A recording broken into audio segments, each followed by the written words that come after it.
Hey, everybody.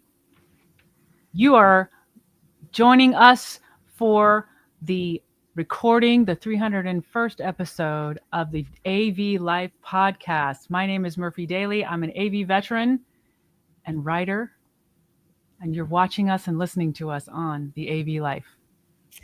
Hey there, happy Tuesday. It's Nancy Blanchard, and I'm at Nancy Blanchard, both on LinkedIn as well as X, as I still call it, Twitter.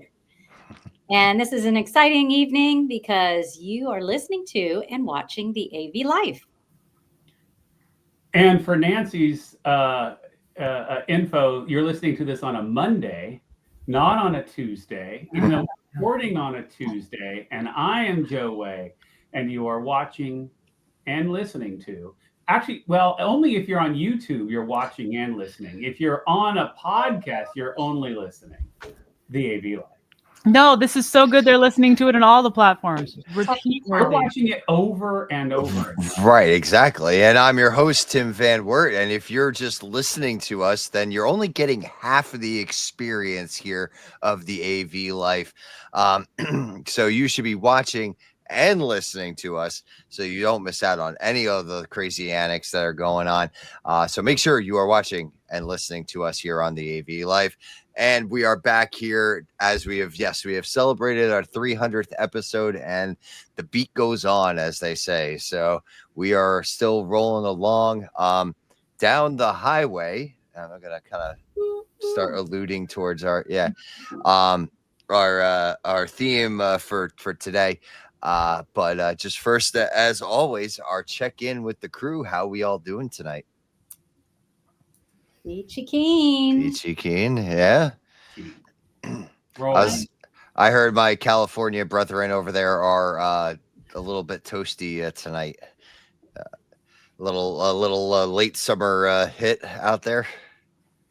Yeah. It's a little toasty, which is perfect, though. It has to be hot this week and next so that it's cool for the golf tournament. Exactly. So go ahead, Joe. See, I was good. Yep, exactly. Go ahead, Joe. Let's hear all about it because I know the Golf Classic is coming along. We are near full sellout already.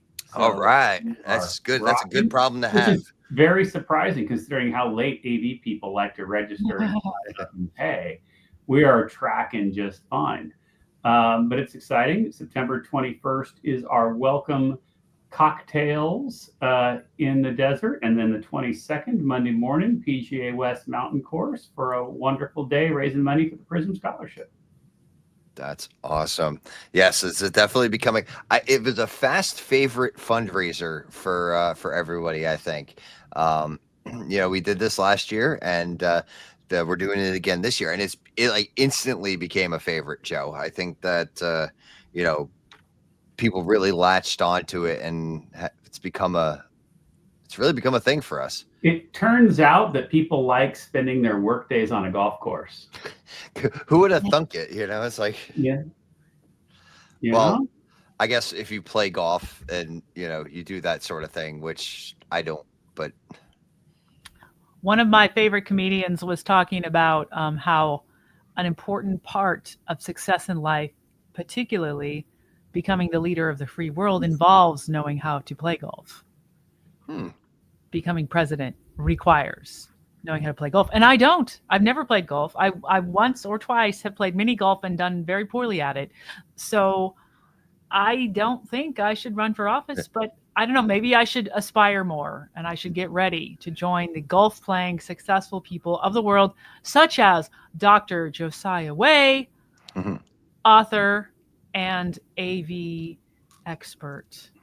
You know what? You are in the neighborhood. You could just drive over to look. Yeah, you could. I should think about that.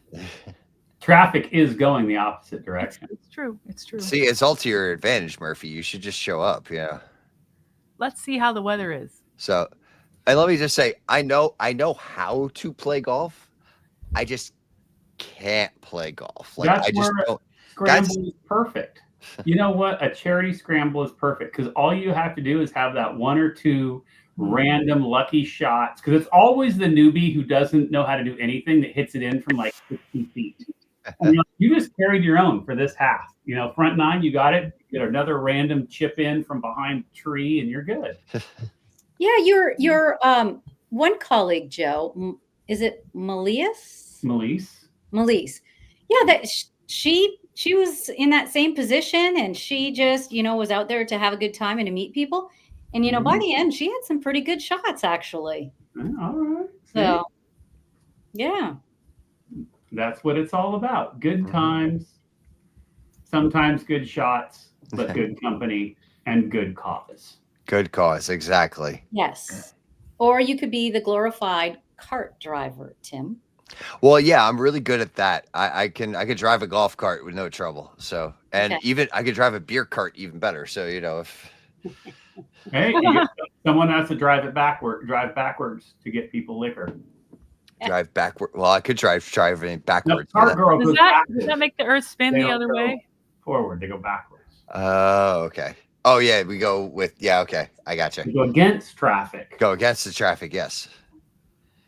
You fill up, go out, and then you come back. Yeah. Got it. So. Oh, and we will have 2 cart girls this year. We only had 1 last year. We will have 2, so that will help. Good. And then also you can stop at Joe's along the way. We're playing mountain course though, so we're not playing my course. We're playing the other one. So you could stop at mine. It would be a little out of the way. Okay. But Amy is still going to be out on the course this year with jello shots. Oh, nice. Okay. So yeah, so that we'll still figure out where she requested close to air conditioning. And it turns out that Smart lady. Woman. Well, especially also if she's gonna have jello shots, you got to keep those, cool as well. So You could just have them in a cooler. we do. We got the big old like igloo thing with the big old tires and all. So there you go. Yeah, and I've got liquidy by the end, but Are we doing any specialty themed jello shots this year, Joe? Or we just do Hetma Green again. Hetma Green? Hetma Green, they were a success. Do it again. If it ain't broke, there you go. Mm-hmm. All right, cool. Well, that's shaping up to be a very nice event. So, but yeah, I unfortunately will not be swinging out there to join y'all. My efforts are needed here on the East Coast. So, although I will say pushing it back the extra couple of weeks made it at least a little more probable. So, okay, remind everyone, including myself, what day is it? September 22nd is the actual tournament, and then we have that's a Monday. A Monday. And then Sunday night, for those who come into town early, we rented out a little Mexican food place in Old Town and do some taco stations and margaritas and cervezas. Old Town what? La Quinta. La Quinta. Yeah. A block away from the course, like next light down. Yeah. La Quinta is a town? I thought it was just a hotel. Okay. There's a La Quinta resort, but no, La Quinta is actually an entire city. Yeah. Wow. Things I learned. In your own state too. There's a lot of places. Well, yeah, you are in a very large state over there, so. Yeah, the same thing. I stay in my San Jose bubble, and once I get out of there, it's like, whoa, there's a whole different world out here. There's places to explore. Yeah. Well, I will say, like, as small as New Jersey is, I haven't been like all over the state. Like, I've been to a lot of the state, but I haven't been all over the state. Like when we went to Wildwood a couple weeks ago, that had been the first time I had been down there in like 15 years. Like, it's not like, going that far south in New Jersey, like that's just not something I typically do. So yeah, I can imagine when it takes you, I don't know, what would it take you to drive from end to end in California? 8 hours, 10 hours? Oh Lord, more than that. Yeah. So it takes. Well, you're just 6 hours from LA to San Francisco, so therefore you drive past the you had 2 hours to get to the Mexican border. So now you're at 8, and then at San Francisco, you're actually only halfway through the state. You drive really fast. It's long. Because it would take 5.5 to 6 hours from San Jose to Disneyland to Anaheim. Okay. And then And then you add about what, an hour and a half to San Diego on top of that? Hour and a half, 2 hours. Well, if you're going to get to the Mexican border, though, then you still got to go further. That's just to get to San Diego. Yeah, Tijuana, yeah. And from San Jose to San Francisco, it's about a 55-minute drive. All right. So it's a long drive. Yeah. And then you got to figure out from San Jose to the border of Oregon. Yeah. It's a long. According to Dr. Google, from the Mexican border to the Oregon border, you can drive north on Interstate 5 the whole way. So I can take the 5 the whole way. So San Ysidro border crossing to Oregon state line. The journey is roughly 800 miles and takes about 18 hours of nonstop driving. Yeah. Wow. Not including stops for gas, food, and rest. That's like driving to Disney from New Jersey. So that's... I mean, if you think about it, like the West Coast only has 3 states along the entire West Coast. Yeah. Unless you count Alaska, technically there's 4. But no one really counts Alaska. No, and Alaska doesn't want to be counted in that way. Thank you very much. It's its I own. was going to say our native Alaskan but it is technically on the West Coast. Well, I mean, technically, is Hawaii on the West Coast? Kind of. I don't know. West Coast adjacent. I don't. It has a West Coast. It has an East Coast too. Now that you talk about it, but anyway, but yeah, Alaska is like Alaska's its own. The rest of America is the lower 48. Isn't it like an hour flight or an hour and a half flight to Russia from Alaska? I think it's technically only like a mile. You're like 2 islands that are right next to each other. And one belongs to us. And one belongs to them. 3.5 miles, Little Diomede and Big Diomede. Yep. They're in the Aleutian chain. Yes. And if you it can walk there when it's frozen. I was going to say, when it freezes over, you can walk. Yeah. I appreciate your bringing that up. And yes, it's true. Yeah, all those little islands and the tail of Alaska that just kind of the Aleutian chain. Yeah. This is famously alluded to by the once famous Alaskan politician Sarah Palin, and mocked by Tina Fey, playing the part of Sarah Palin on Saturday Night Live, who said, "I can see Alaska from my porch, or see Russia from my porch." Mm-hmm. And I am told frequently when I mention that I'm from the same town as Sarah Palin, "Oh, you can see Alaska from your porch. You can see Russia from your porch." I'm like, must we go through this? It wasn't her. It was Tina Fey and Little Diomede, Big Diomede, da da da. But she's a maverick. She's a maverick. So I did hear, and I don't know if it's one of those like tales or it's true, that there's one point during the heart of winter where it actually freezes between the 2 islands. Mm-hmm.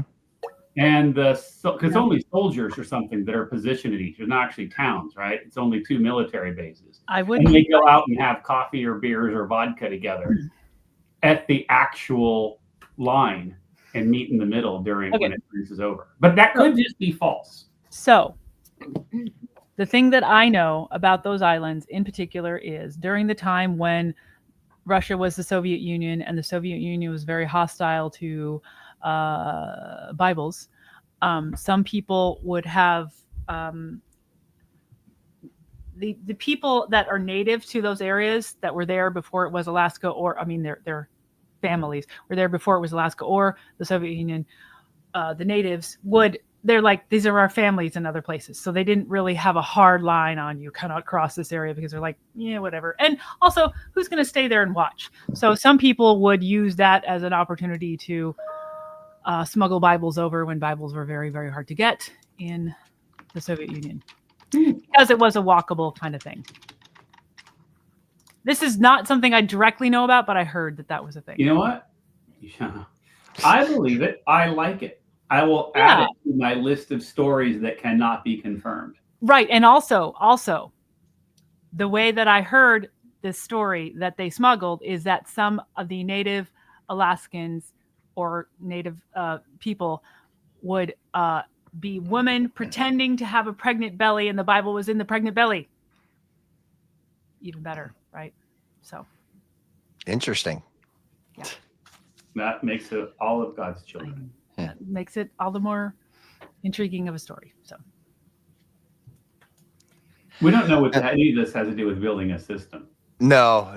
I was just trying to figure out how we would bring this back around. But you were talking about the 5, which is a highway. Okay. Life is a highway. It is the 5. Life is a highway. There are highways more than you would think, too. So more highways than you know. Now that you're hearing this, we are officially in September now, which blows my mind in general. But we have now joined September, and as part of September, we have a new theme for the Road to 10K for HETMA, and that theme is Life is a Highway. And this is we're talking about building a system, positive, repeatable habits that generate long-term success. Define processes in your work or team that improves outcomes and enhances collaboration. As I say, we talk a lot about processes here. I know we do. Like I know Murphy likes to bring them up as part of her PM minute. So that's where we're kind of building on. We've built our networks. We've reached out and made our connections, and now we're talking about building the system. And I've had Life is a Highway by Tom Cochran or Rascal Flatts, whoever you decide to. That's been in my head for like the whole day today as I saw the theme pop up. So thank you to Cars and to my 90s rock mentality for that, sticking with me all day today. So I mean, Joe, this is I think I kind of, is there anything I missed as far as like with this theme? I think I kind of hit it. You got it. I think you got it. Okay. I think part of this, as we now continue, right, we're now going into the 3rd month, and we talked about, how to create your plan. Then we talked about creating a network and connecting. And now you take your plan and your network and you go, now how do I create those systems, those habits, those things that can now push me forward, right? And that's where we're at. And it took both of those things, right? Right. And now I think for me, because I've been thinking about this too, especially since I have to write a Business of AV article, like where am I going to go with this? How to define the processes? And it's weird because I'm one of those people that kind of thinks that processes kind of should be fluid, because you have to be able to change and adapt to what's coming at you. But on the other hand, if you keep changing and adapting, you don't actually have a process that you can then come back to, right? So anyway, I haven't quite figured it out yet. Yeah. I feel like that, we could talk more about this however we want to go, but I feel like when you have a process, there's always an opportunity for reevaluation. Not necessarily a constant reevaluation, but setting a almost like a time, like it's like, okay, like for instance, in my previous employment down at Rutgers, New Brunswick, we would annually look at our like contracts and our podium purchase agreements and things like that to see if there's things that we need to add and change based on our experiences over the last year. So every year we have a contract review meeting, and that's what we do. So anything that we've discovered, we just kind of keep our notes and then we make those changes later. So I agree with the fluidity. Yeah, fluidity. But within a constraint, I think. But I will defer to our PM Minutress Murphy for further details if I've gone a little off track on that. All of that was great. And to think about the systems and what we are learning from what we have done in the past. This conversation is making me think about conversation I had with my daughter, who was quoting an article of some kind, and it caused me to discuss with her. I said, "Hey, yeah, maybe that is something that happened in the news, but what were they trying to do with that action?" Let me tell you, my daughter, about key performance indicators, KPIs. Mm-hmm. If we're trying to do something, defining it helps us know if we're hitting that target. And we can have an initial target for what we want to do. Talking about AV, my gosh, that brings me back to the old school KPI. Can video conferencing replace travel? That was one of the oldest standards. Like, hey, this is how we can indicate that we're gaining our investment on the AV installations in the conference rooms. Well, I don't know if that's the right indicator now. Maybe it wasn't even then. Is that the right indicator that we are getting value out of this AV stuff that we've put in? Maybe there's another indicator. Are we able to take action? And how do we define that KPI and then have a way of measuring it? This is not a very tight one because I would just thought of it while we're talking. But as we're doing project management, we're coming up with systems. When I come up with a system, I want to make sure that there's a reason for it and whether I am achieving that reason. Because we can come up with a system and say, you know what I really need is more plants behind my head. And maybe I do need that as long as I know that it's doing what I hope it's doing. But if I have no way of knowing what it's doing, and if I have no way of knowing what I want from it, I won't know if I'm achieving that goal. So systems should have some indicator to track as to how well they are achieving the goal I'm hoping for. I like that. Well done, Murphy. I know for one that you just kind of like created into existence, but that was nice. Yeah.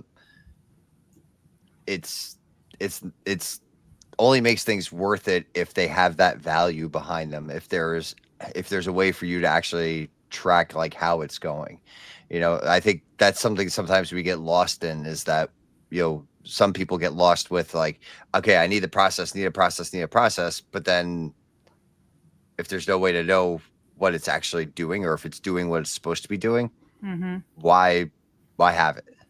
Yeah. It's like, check your assumptions. Mm-hmm. That's another thing to do. Be like, question the authority of the reason why you're doing it. Like, is this really, could this actually be an email? Question authority. I like it. Yeah. Rise against stars. Very cool. I like that. All right. So I mean, this, like I said, we're into September now, and today for me was the first day of fall semester. So like, this is that first day of running around, meeting with the faculty, making sure everything is running the way it's supposed to. And, when you've got projects that end up at the last minute, unfortunately, due to unforeseen circumstances, you have to kind of deal with things that aren't done 100% and get pushed back. And it's great having integrated partners, though, that recognize the importance of making sure that your rooms are ready and do everything in their power to make sure that they're ready to go for you. So are they on call for the opening day, such as today, just in case there's like any hiccups or anything? Or yeah, today they happen to be on site anyhow because of the one room that we were behind on. So they were doing work in between classes. So it's kind of funny watching them run in to take care of something and then like back out for the next class. And but typically, yeah, this firm would be ready for us. and they would, be available, for those kind of like last minute bugs that may show up. I will say one of the things that it's a project for 5 years from now, because we just refreshed all the computers in the classrooms, but we're on a 5-year cycle with those. So next time around, I'm looking forward to being involved in that from the very beginning, as opposed to like the last minute, where because they didn't swap the computers until 2 weeks ago. So we were trying to do our classroom checks on top of them replacing the computers, and certain things weren't checked, and like they didn't do some of the computer labs until the last minute, and we couldn't get in there, and it was a whole thing. So I'm looking forward to, in a few years, fixing that and having better communication and collaboration between our groups. So oh, excuse me. Well, I always wonder, like, do you, before school starts, sort of have like mini training sessions for the profs so that they understand how the room's set up and to, navigate in that? Yeah, and one of the things that we're actually developing right now is our main conference room is actually due for renovation in the next couple weeks. That's the next project that our integrator is moving on to, and that room is going to be a training room. So it's going to have everything that we have out in our classrooms in one location, so that we don't have to fight with scheduling to find time. The faculty can come over when they're available, and they can, in a stress-free environment or as low stress environment as possible. And they can learn about the new stuff that we have going in as well. So it's going to be a nice opportunity once it's all done. So that I'm looking forward to. Probably by the beginning of October, we'll have that all done and ready to go. Okay. Yep. Yeah. It's just a matter of getting the faculty in. That's, you gotta get them, draw them in. So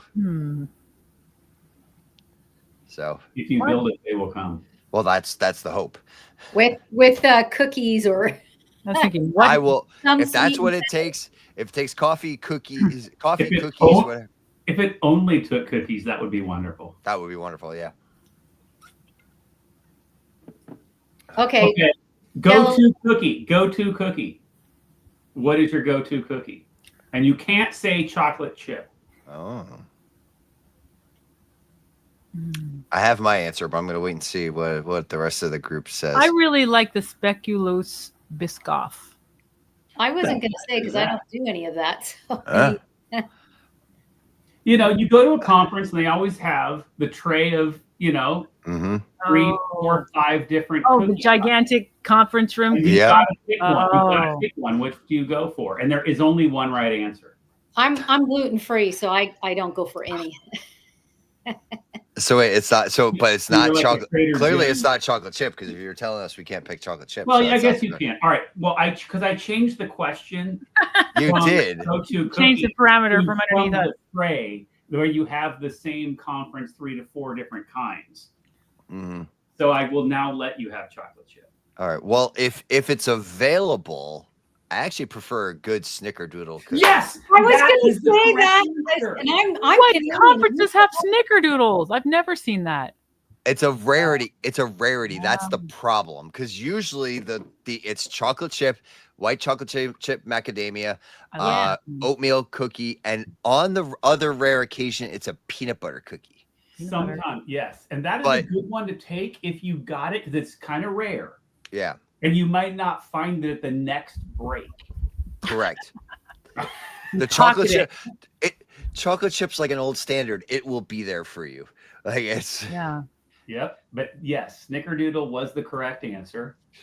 With a strong second of the peanut butter, if it's there. It's there. Yeah. Well, what do they do, with the peanut allergies now? Like, would they still serve it? Well, that's why I You're on think your it's own, man. that's why I think it's starting to fade out, is that the Mm. generation that is allergic to peanut butter and all that, they're starting to get into the workforce now. I think that like the peanut allergies are starting to rear their ugly head, as it were. It's the, how would you say it? The generation no Z nuts. No Z nuts. I don't know. I'm not sure how to find that. Generation Z, D, or Z nuts. none of D's nuts. Oh yeah. Can I say that? We're gonna have to. You just did. I just did. Our host. That is, our by the host way, that sometimes you do get the conference peanut butter one where they put peanuts in it. Yeah, Mm, Oh, the chunky nut. the Yeah. chunky one. Yeah. So, no. all right. While we're But on see, the, they're like these sort of. I mean, those would be like sort of flabby, greasy peanuts. They're actual peanuts that are kind of like. Mm. I wouldn't So- want that kind. I'd be disappointed to find one that had actual half peanuts in it. I'd be like, where's the chocolate chip? well, while we're on the topic of food and beverage, and because I'm sitting here with my beverage, what is our fall go-to drink? And if it happens to be if it has to be a Don't say it. PSL, well, I mean, some people do PSL, but you know, that's just What's That's PS? assumed. Pumpkin spice latte. Oh. It came out yesterday. Yep, September 1st. That's what it. And then, I then knew where you were going with it. I'm like, I know. don't you Well, even. I'm drinking pumpkin beer. So but that's Okay, I think so you know what? So every year in October, here's a little fun fact. Our neighborhood, all our friends on the lake, we do a chili cook-off, and also a pumpkin decorating where when they do a pumpkin, they put the little thing, whatever. Anyway, and I did a pumpkin chili once. I thought I'm gonna go unique, and I did a pumpkin chili. And I will tell you about that pumpkin chili. Don't ever try to make a pumpkin chili. It sounded great in principle because the whole theme was pumpkin stuff. Yeah. No. Even if you find the 5-star recipe, you know the only reason it got 5 stars is because they had their 20 friends give it 5 stars. So Yeah. But no, not PS. yeah, No. My fall drink has to be a good apple cider. Ooh, there you go. Mine 365 days of the year is wine and water. Oh, there you go. But in the fall and winter, I do like a nice Bailey's as a nightcap. All right. There you go.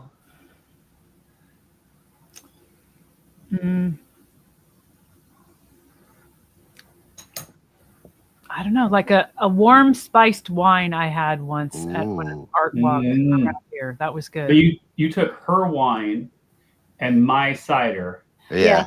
combined them, boom. Oh, That's what project managers do. There you Yeah. go. All stakeholders and move them forward. Well, and here I'll do one next up. Actually, Okay. there was an apple cider that my wife found a recipe for. It was an adult apple cider. Apple cider. You take apples, cut them up, you soak them in tequila overnight. Then you take the apple infused tequila and you add that to whatever pitcher you're doing, and then you do caramel vodka as well. So I like that. yeah, with the apple, with regular apple cider as well. So yeah, you don't, and the cinnamon sticks. I forgot about the cinnamon sticks. Don't ever forget the cinnamon sticks. How does tequila play into that, though? Bye, Joe. Have fun. Bye, Joe. Best of luck. Pick the winning team. I need it. Okay, bye. Woo. I saw a recipe online for horchata, which sounded yummy, but I wasn't going to make it. I didn't know that horchata had actual milk in it. What is that? According to this, you never heard of horchata? No. Have you heard of horchata, Tim? I am not. No. Okay, I forgot that LA isn't everything. It's basically, I think I saw it in San Jose too at Una Mas. It's Canadian. huh? Canadian. Yeah. Well, Una Mas was a like Mexican No, yeah, I've religion. heard of that. Yeah. Right. Okay. Um, and it's basically cinnamony rice milk Hmm. that is very thick. And this lady made the recipe. You can totally buy it at lots of Mexican restaurants or stands in particular. She made it with you dump in a can of carnation evaporated milk and carnation sweetened condensed milk. I'm like, oh, I thought it was milk free. Maybe some of it is. You can get, and they have a thing. This you'll probably run into eventually in the liquor store. A thing called rum chata, Yeah. which is rum horchata. So that's what that is. So now you know. But Now, it's okay. it's kind of a, and this lady made the recipe and she put a whole cinnamon stick in the blender as they were blending mostly the rice cinnamon stick, and so it was very cinnamony. Right, it's yummy actually. So it's a drink with rice. it's a rather it's not thin. It's like a rice milk. It's you soak the rice, so the rice gets into the carbness of the rice. Okay. Into the water, and there's some cinnamon in there. Like obviously they grind up a whole cinnamon stick, and then now I know at least this lady put in a whole can of evaporated milk, and so it's kind of this thick, sweet, cold drink. So sounds like the cakes that are just so phenomenal. There was a mom when the kids were growing up, tres leches, yeah. Oh my gosh, that you like a French person. Yeah. Yeah, exactly. That's my French coming up. Yeah. Oh boy, that is just good. what I was gonna say, but I won't. But yeah, very, very good. Very yummy. Very cool. Well, yeah, that sounds delicious too. Yeah. Although, and I mean, I've tried rum chata before, and that's good. But yeah, that sounds better. Right. Well, especially also if it's like homemade too. Like it sounds like that's like something you could you make at home. I think that's one of the things that Mexican house mamas would make for their children. They'd be like, okay, we've got rice hanging around. So they would soak the rice and then blend it and with the cinnamon. And then there's like, a whole sweet drink for their babies. And themselves. Nice. And then, yeah. Well, clearly if mama's going to be making some, she's going to have some of her own. Yeah. So cool. And I've seen coffee shops will do a horchata latte. Horchate or something like that. So. Horchate. Yeah. Sounds like a lucha wrestler or something like that. Yeah, horchata. Exactly. I wonder what. Yeah. Horchate. What the origin of it is. I just have seen it since I moved to California. Low these many years ago. Good God, when did I move here? 97. Hey, oh, wow. I moved to San Jose in 97 too. It's shame we didn't run into each other. Actually, yep. I was a junior in high school. Oh wait, I'm wrong. I moved in 95. Oh. But it took me until 97 to get a job in AV. NASA. So anyway. Well, I lost over half in the exchange rate moving here. Oh, wow. Dang. Over half. Ooh. After selling the house. Yeah. Oh. So then when they said, oh, well, can't you put more money down? It's like, well, that went to the... I put it down somewhere else back in Canada. Yeah. Yeah. No, at the border. Gosh. So. Yeah, the border got the other half. Like whatever down payment I had, that's where the border got it. Oh, see, now I'm like ready for like full on fall. I had taken my son out today after work, and because now he's getting older, so we wanted to get him like a key to the house so that way he has it and things like that. I mean, my wife works from home, but but now we're getting to that point where he got a new bike and like he's able to ride around and stuff My like that. 16-year-old is driving and she still doesn't have a key to the house. We should probably get it for her. We're always with her, so. Oh, that's true. Oh, yeah, I could see that. I was a latchkey kid from, No. I don't know, 9, 10, maybe even younger and up. Yeah. So we got him a new bike and and we went to Home Depot and he got to pick out his blank for the key and all that stuff. So he was very happy about that.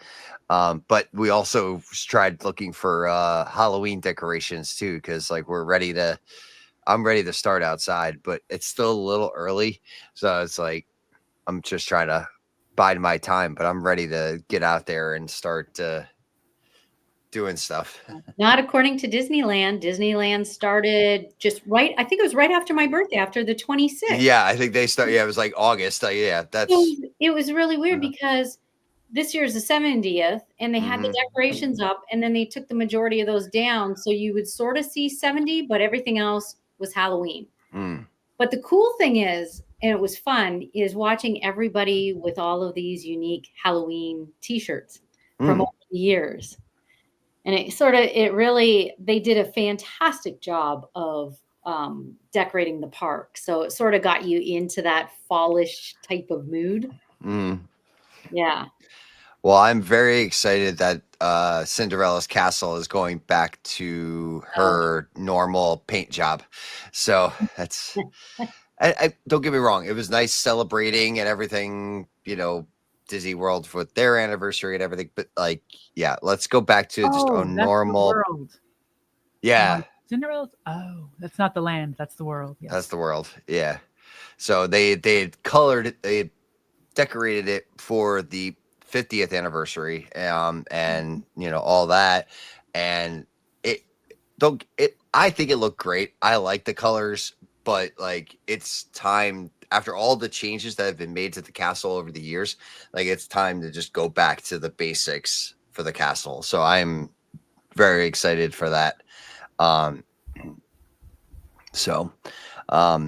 yeah, my countdown begins for my spring trip to Disney World. So very excited because I've never been during the springtime like that. So that'll be fun. Yeah. So yeah. But don't want to get too far ahead because we still have to get through the whole fall semester and into the spring. So So Tim, was your first day, was it good? Or did you have like a lot of tickets and things like that? Oh, we had, I had my fair share of tickets. Some related to the last minute replacement of the classroom PCs. Some just random, things you can't, because we went through and tested all the systems. That's what we do before the start of semester. And, just every once in a while you get one that just didn't come back after the weekend. But yeah, overall, not a terrible first day. You mean the PCs in the conference room or all the PC laptops? So every classroom has a PC. Actually, it's an all-in-one PC in there, Windows-based PC. So and we lease those. So every 5 years we replace them in the rooms, unless they die or something like that. But then they get replaced with a similar model. But the 5 years was this summer. So they waited until the end of the summer so they could just do them all in one shot, which was fine in one way, because I understand you just want to have your technicians just go and replace, but they didn't do a very good job of it. And so we ended up coming in and like cleaning up their work behind them. So, but so this is like the first day where all of the PCs all got used, and like we're kind of seeing like where the bugs are.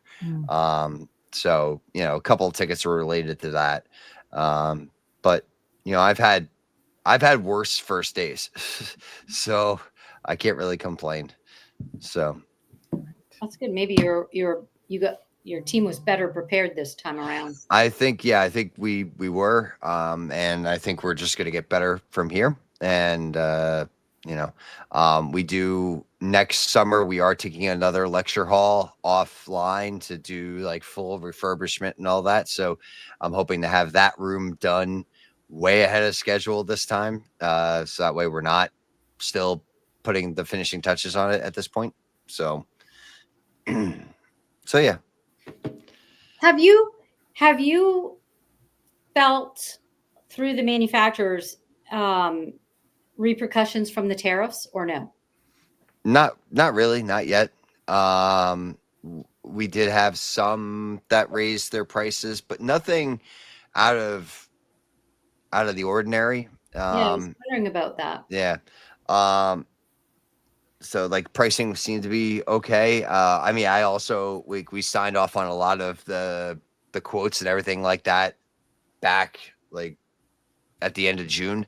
So, some of them hadn't taken effect, or, they had already increased their prices from other things. So it really I don't think it impacted us as much as I was as concerned about. So that was a welcome little piece. Well, that's good. Yeah. So, so all right, let's like wrap this up here tonight, and we'll pick this back up. So for those who caught the 300th episode, keep an eye out. We're gonna bring back the firing range. It was a great night having that. So we're gonna get some folks back. We're gonna get that back up and running again. I didn't realize how much I missed it until we did it. And it was like, oh yeah, that was a lot of fun. Like, and I think I just lost sight of that. So I'm going to bring that one back. We'll get our guests back here in line. I had some folks that reached out to me after the fact, and we'll get them on the show. I got some leads on some guests. So it's going to be fun. Murphy and Nancy, thank you so much for joining me tonight. Always a pleasure. And thank you to Joe, even though he had to drop off and go do fantasy football stuff. So, and thank you to all of our listeners for, sticking by and listening to us here today as we move along for the next 300 plus episodes of the AV life. Hope you all have a great rest of your week, and we will catch you in another week with our next episode. And as always, until our next adventure.